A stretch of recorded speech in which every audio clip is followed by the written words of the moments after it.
जिंदगी की तलाश में हम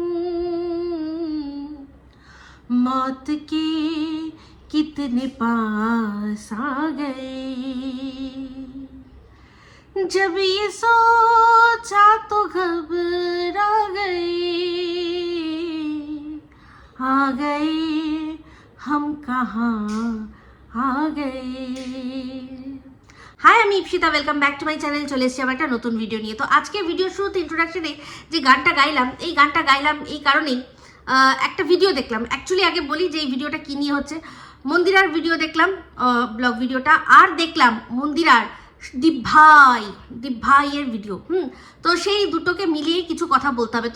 তো এই গানটা ওই মন্দিরার দীপভাইকে বরং ডেডিকেট করি, কারণ আজকে তার ভিডিওর মধ্যে যেভাবে দার্শনিক হয়ে দাঁড়িয়েছে, তাতে মানে কথাটা এমনভাবে বলেছে, তাতে আমার মনে হলো যে এই গানটা একদম গিয়ে জায়গা মতো লাগবে, তাই না? তো জিন্দেগি কে তালাশ মে হাম মত কে কিতনে পাস আ গায়ে, মানে এই গানটা, এই সিনেমাটা যে সিচুয়েশনটাই দেখিয়েছিল, মানে একজন ব্যক্তি, সে জীবনে কিছু বড় কিছু করতে চায়, সে করতে করতে কি করেছে, ভুল রাস্তা ধরে নিয়েছে, সে অন্যায়ের রাস্তা শর্টকাট ধরে নিয়েছে।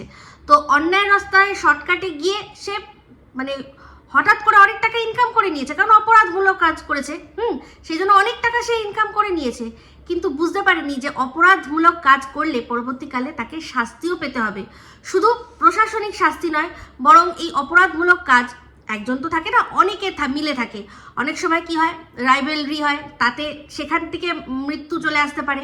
এমনকি কি হয়, অনেক সময় মানুষ অপরাধমূলক কাজ করে পরে যখন সেখান থেকে ইউটার্ন নিতে চায়, সেখানে এই অপরাধমূলক কাজ যারা করে তাদেরই যারা আরও যারা সাথীরা আছে, তারাই আর কি তাকে ফিরতে দেয় না, মেরে দেয়, তাই তো? যখন কাজটা শুরু করেছিল নিশ্চয়ই ভালো জীবনের জন্য, ভালো জীবন পাবো, ভালো থাকবো, ভালো আমার সব কিছু ভালো হবে, সেই ভেবেই তো করেছিল। কিন্তু বুঝতে পারিনি যে শুধু টাকা কামালেই হয় না, সেটা কোন পথে কামাচ্ছি, কীভাবে কামাচ্ছি, সেটাও ম্যাটার করে। নাহলে পরবর্তীকালে এই গানই করতে হবে, জিন্দেগি কি তালাশ মে হাম মত কে কিতনে পাস আ গায়ে, যেটা কিনা এই ওয়াইটির বিখ্যাত দালাল, তার এখন এটা করা উচিত। কারণ সেও কিন্তু টাকা কামানোর জন্য মানে যে পথে নেমেছিল, সেই পথটা কিন্তু একেবারেই সম্পূর্ণ যে ঠিক তা নয়। আমি সম্পূর্ণ বেঠিক বলবো না, কিন্তু তার মধ্যে এমন অপরাধমূলক কাজ করে গেছে শুধুমাত্র মানে নিজেকে জাহির করার জন্য।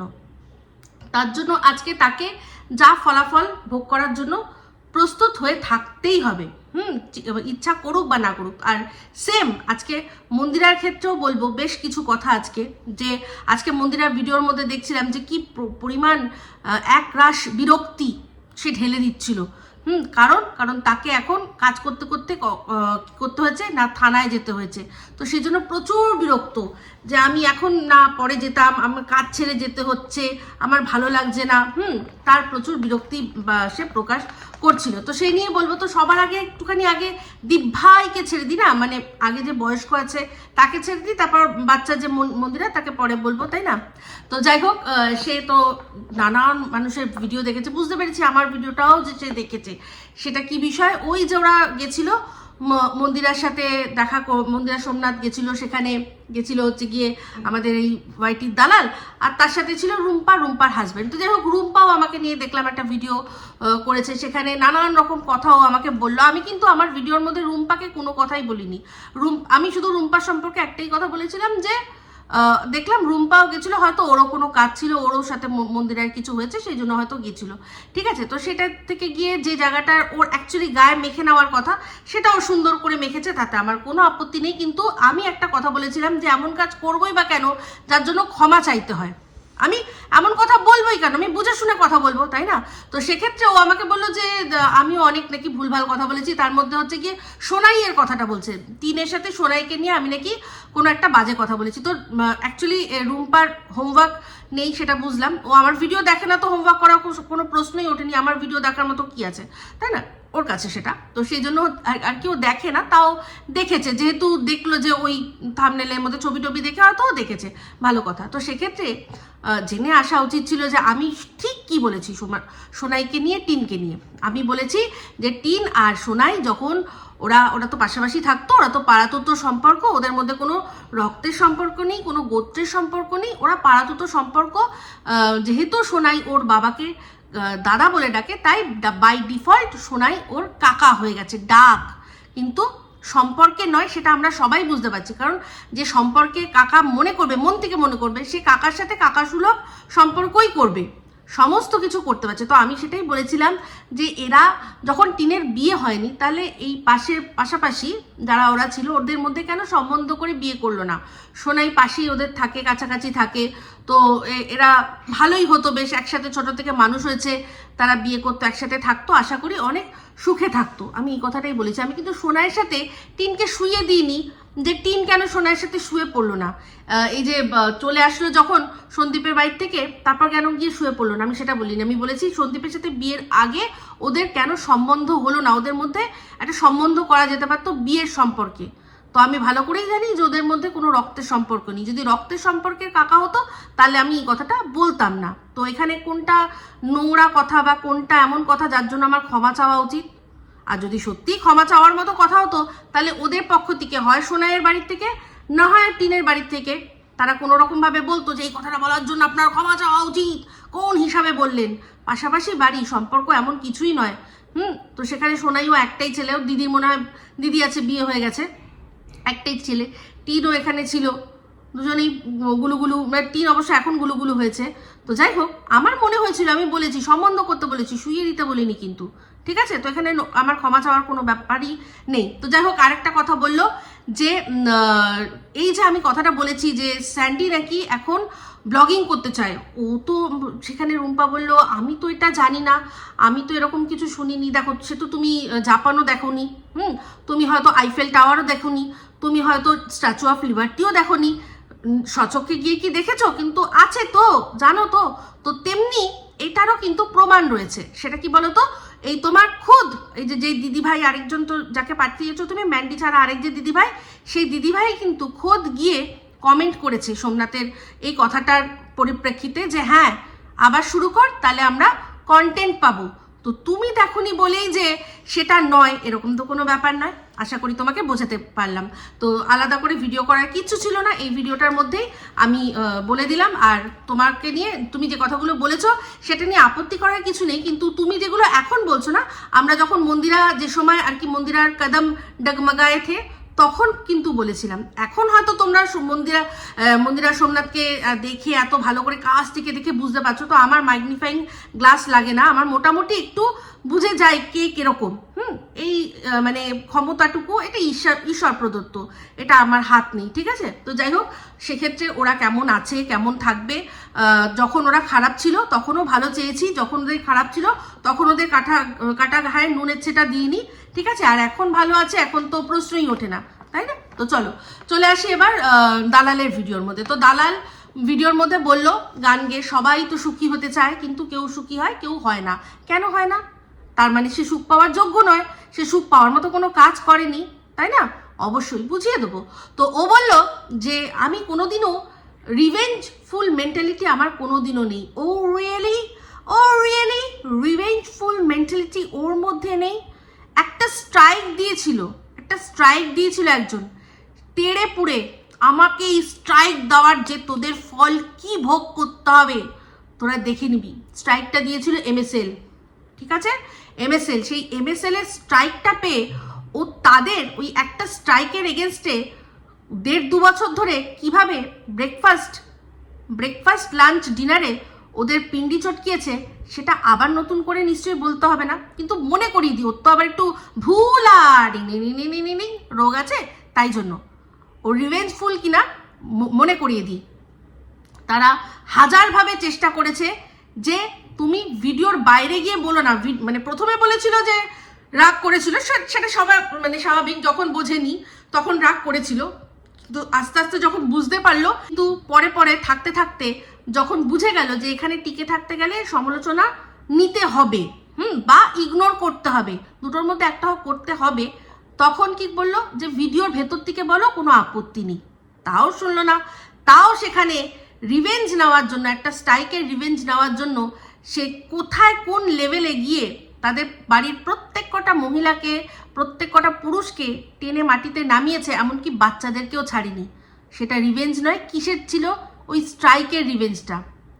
স্ট্রাইক যদি না দিত তাহলে কিন্তু ও এটা করতো না। আর ও বলেছিল, ও নিজে মুখে বলেছিল এই স্ট্রাইকের জন্যই আমি যা করছি, কেন দিলি আমাকে স্ট্রাইকটা, এবার দেখ মজা।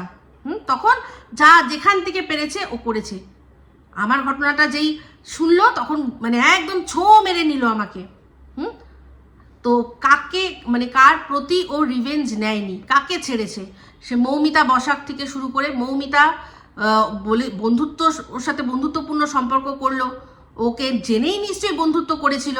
সেই মৌমিতাকে মানে যখন মৌমিতা বলল যে না আমি যাবো না তোমার বাড়িতে, যেতে পারবো না, ব্যাস তখন করলো কি ওকে নিচু করা।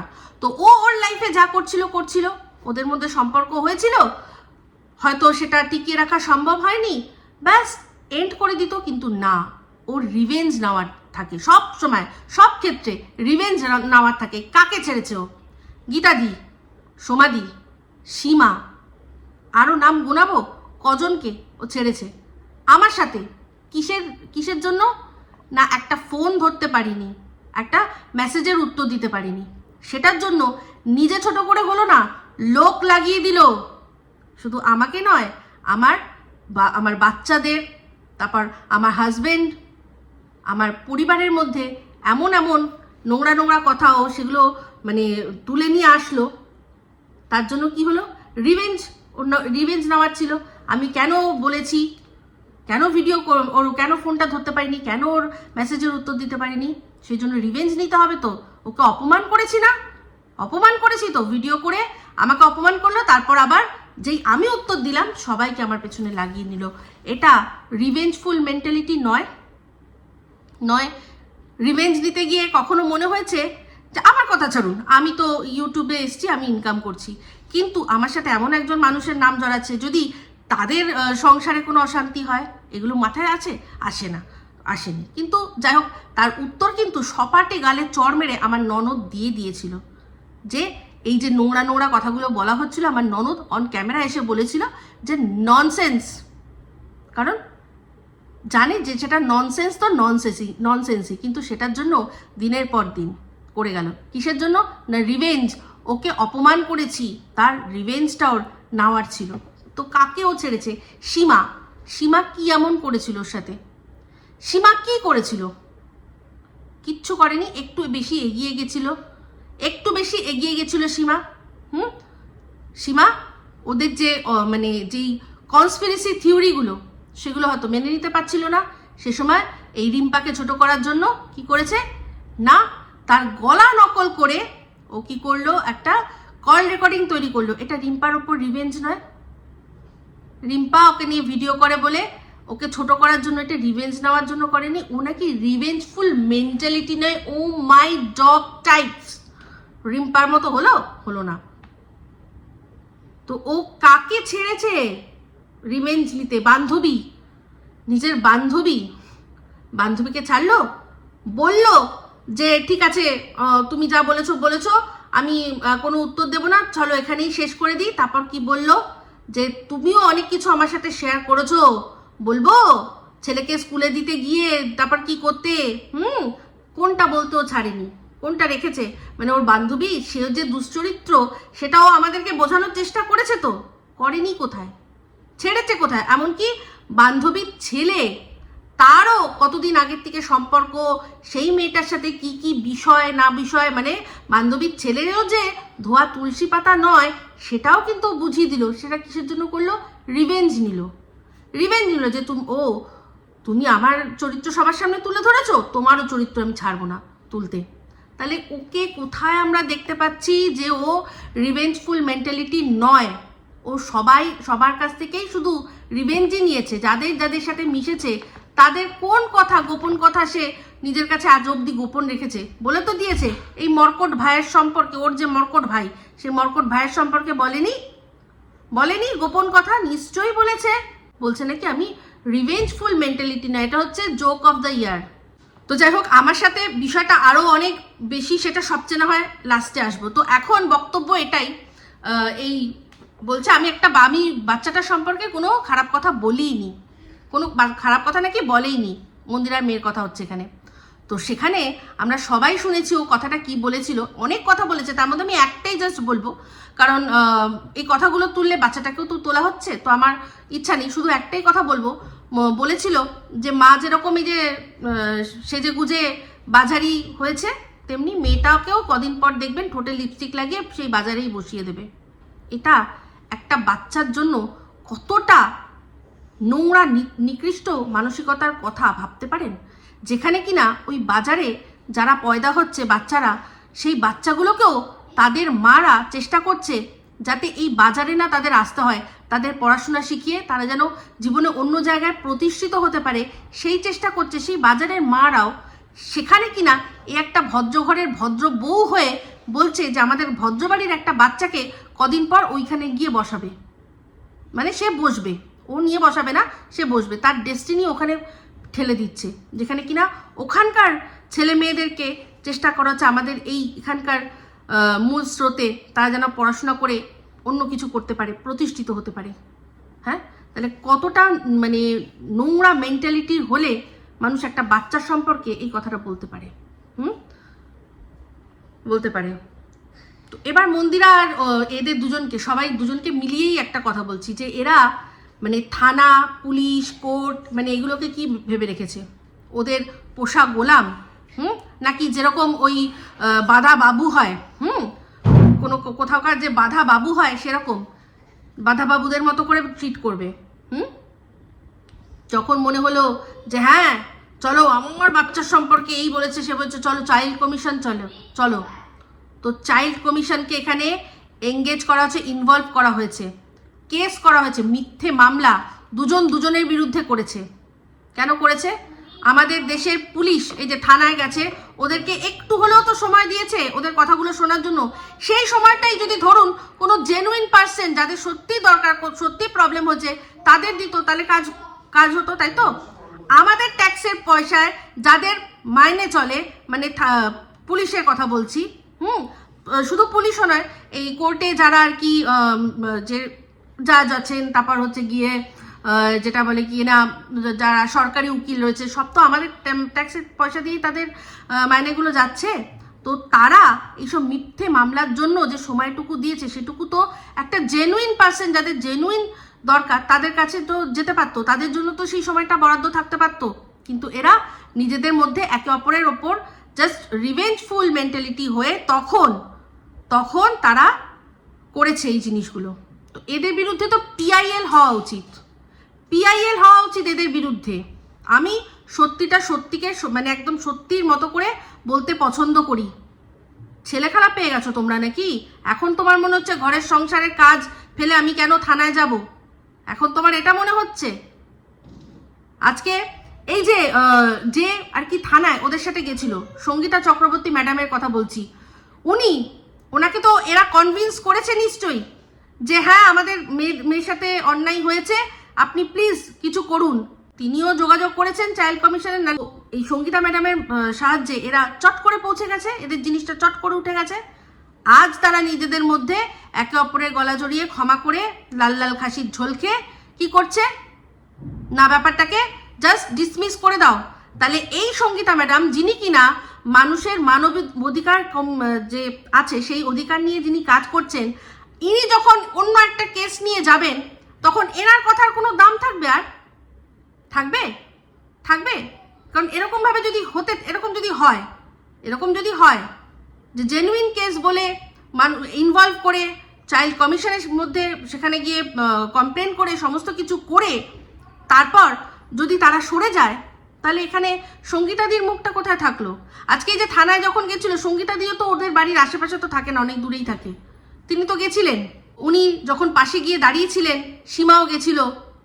ওনারা নিশ্চয়ই কোনো ফিস নেওয়া মানুষ নয় যে ওনার তো হ্যাঁ উনি এসেছিলেন, ওনাকে তো ওনার ফিসটা দিয়ে দিয়েছি, কোনো ব্যাপার নয়, এটা তো নয়। উনি একজন মানবাধিকার কর্মী, সেক্ষেত্রে উনি এই সময়টাই অন্য কোথাও দিলে কাজে দিত ওনার, তাই না? আর যে মানুষগুলো পীড়িত, অন্য যারা সত্যিকারের পীড়িত, তাদের ভালো হতো। তাহলে আজকে এই যে সঙ্গীতা ম্যাডাম উনি গিয়ে বললেন, ওদের সাথে গেলেন যে হ্যাঁ দেখুন এই বাচ্চাটির ওপর এরকম হয়েছে, বাচ্চাটি মানসিক কষ্টে রয়েছে, সেটা তো সঙ্গীতা ম্যাডামকে এরা বুঝিয়েছে, তাই না? বুঝিয়েছে, নিশ্চয়ই বুঝিয়েছে। তাহলে যখন এই জিনিসটা যেভাবেই হোক তোমরা যখন করেছো, তোমরা আগে কেন করোনি?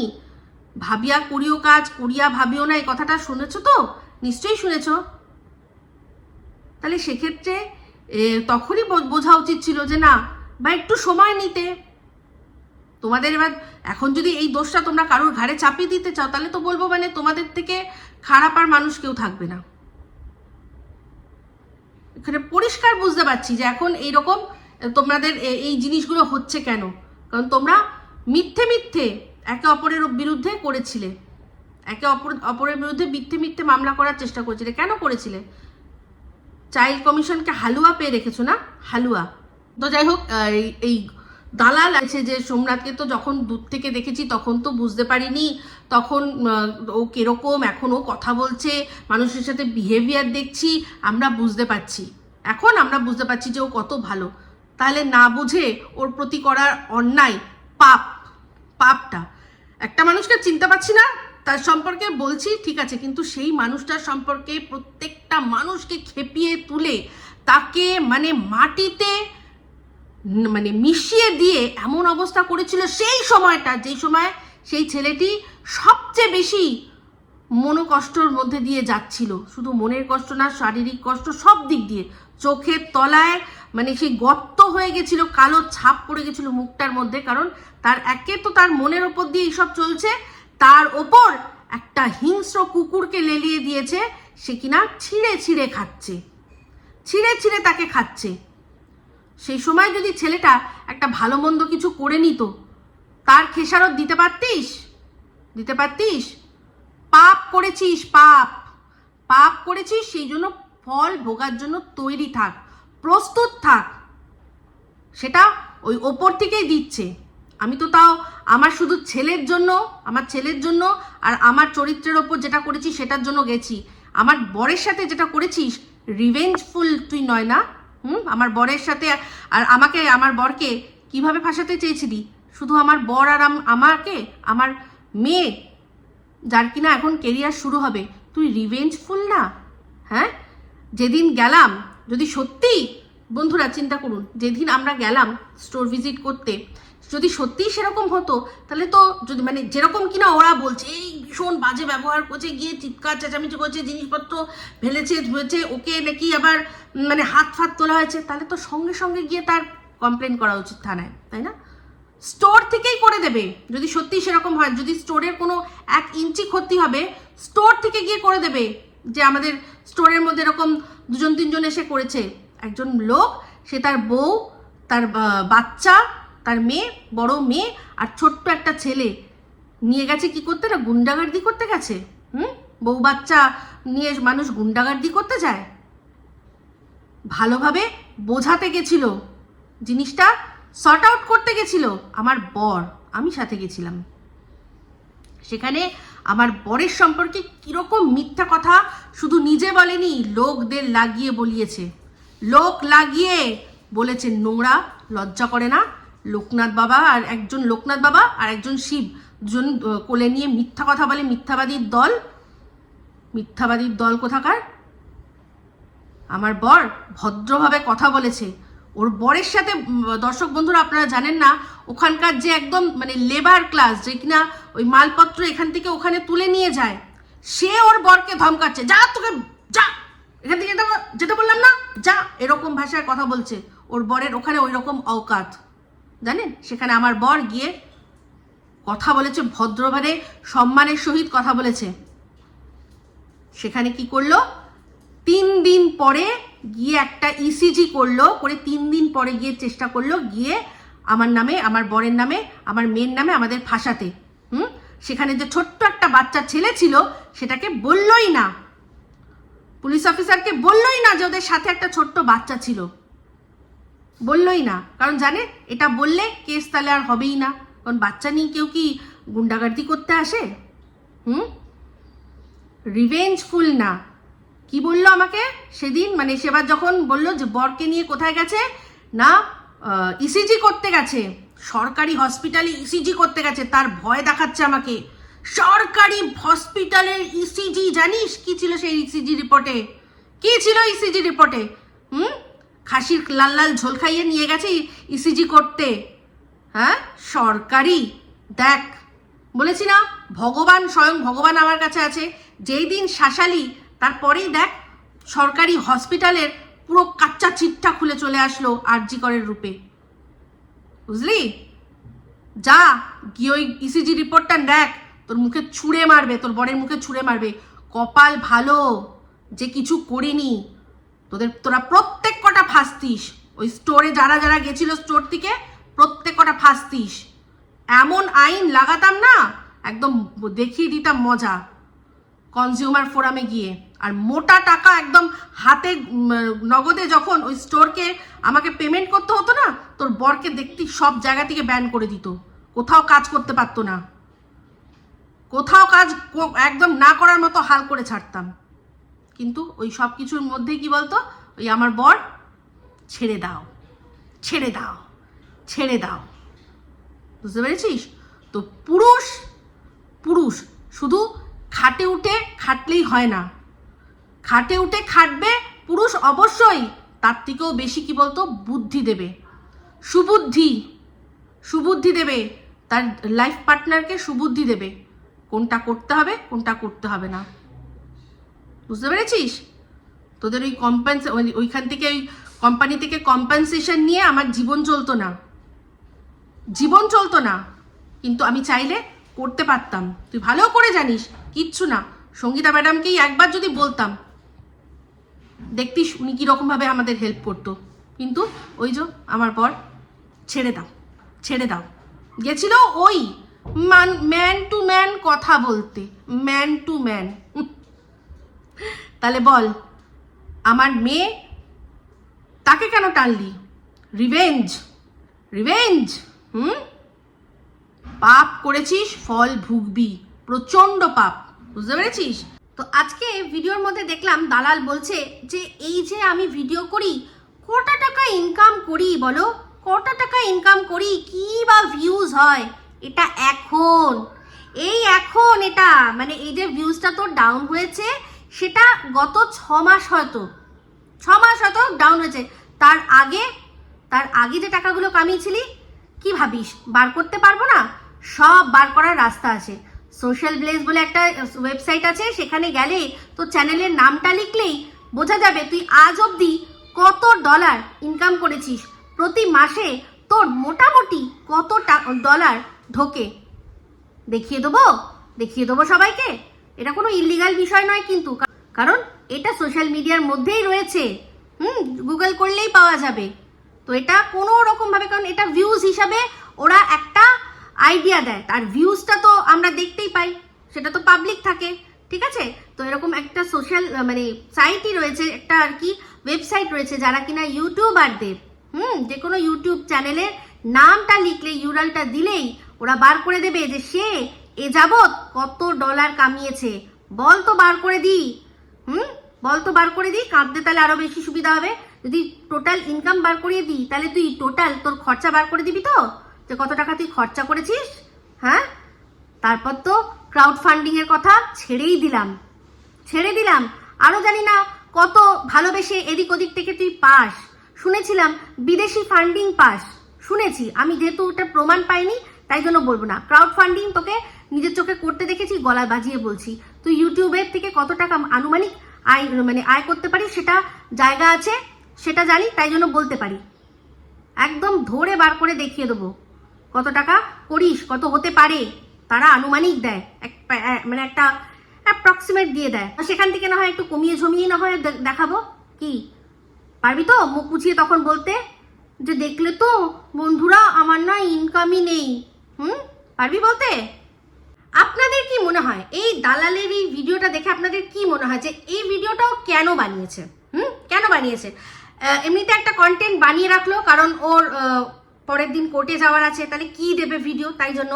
দ্বিতীয়ত ও তার আগেই বৃষ্টিকে নিয়েও ভিডিও বানিয়ে বেশ একটু অ্যাক্টিং, একটু দুঃখ দুঃখ করে একটা মুখে চোখে মুখে থমথমে ভাব এনেছে, তো সেই জন্যই সেরকমই একটা গুরুগম্ভীর দুফুটা চোখের জল বার করার জন্য করলো, আর সিম্প্যাথি নেওয়ার জন্য করলো, যাতে কিনা না মন্দিরার সাথে আমি আর সম্পর্ক রাখবো না, সবার গাত্র জ্বালা করছে, গাত্রদাহ করছে। ও কোন দিন কার গাত্রদাহের চিন্তা করেছে? ও নিজের ভালোবাসার মানুষদেরই গাত্রদাহের বা কথার দাম দেয়নি, সে কিনা ওকে যারা পছন্দ করে না তাদের গাত্রদাহ হবে বলে ও যাবে না মন্দিরার সাথে আর সম্পর্ক করতে। ও তো আরো দেখিয়ে দেখিয়ে তাদেরকে দেখিয়ে ও যাবে।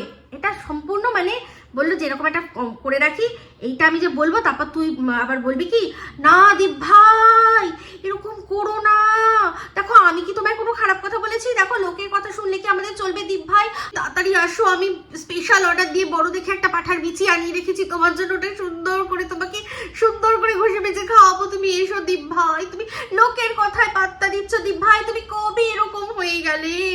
মন্দিরাও এরকম বলবে, মানে এটা একটা গট আপ সেট আপ ওদের কেস হতে চলেছে। তার মধ্যে আবার মনে করিয়ে দিল যে দাদা ভাই কিন্তু ওই যে সোনা দাদা ভাই বৌদির ওখানেও কিন্তু যাওয়ার আছে, তোমরাও ডাকো। মন্দিরা তো আর মুখ ফুটে বলতে পারছে না, বা ও বলতে পারছে না এইটাই আমার ইচ্ছা ছিল তোমাদের সাথে দেখা করা, সেটাও হলো না। এবার দাদা বৌদিও ডাকবে, না বোন এসো এটা করো না, খেয়ে যাও, আমাদের এখানেও, আমাদেরও এখানে ছোট, কত বড় না হলেও ছোটখাটো একটা পাঠার বিচি ঠিক রাখবো তোমার জন্য, তুমি চিন্তা করো না। এই হচ্ছে নটাঙ্কি, নাটক, পুরো নাটক, এটা আর কিচ্ছু না। ও জীবনে কোনো দিনও শুধরাবে না, এটা একদম লিখে দিলাম, কারণ এটা সম্ভব নয়। ও কোনো দিনও শুধরাবে না, কোনো দিনও। ওকে আমার যা চেনা হয়ে গেছে, এটা পুরো একটা ওর কন্টেন্ট। তার মধ্যে এই মন্দিরাও একটু ওর মধ্যে একটুখানি ভিডিওর মধ্যে বলে দেবে, দাদা ভাইও একটু বলে দেবে। দাদা ভাই আমি জানি না এই গটাপের মধ্যে রয়েছে কিনা, কিন্তু ওর সাথে এরকম ভাই বলো, তুইও বলবি হ্যাঁ যে কেন না তুমি এসো, বুঝতে পেরেছেন? এই হচ্ছে আসল কাহিনী। ওর নটঙ্কি বাজের নাটক আমার প্রচুর দেখাচ্ছে। চল ফট অন্য কাউকে দেখাবি।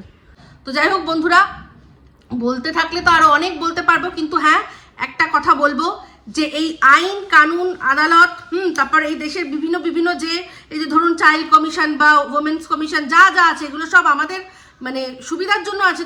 তো সেগুলোকে নিয়ে যদি কেউ ছেলে খেলা করে, সেই খেলোয়াড়দেরকে একদম ধরে খেলে জায়গা মতো পুড়িয়ে দিতে হবে, একদম জায়গা মতো পুড়িয়ে দিতে হবে। তো আমার তো মানে মনেই হচ্ছে এদের বিরুদ্ধে কোনো পিআইএল করা উচিত, যে কোন মানে একবার একজন করলে ব্যাস ক্ষমতা হবে না আর কারুর এই আইন কানুন নিয়ে মিথ্যা নাটক করে মিথ্যা কেস করার।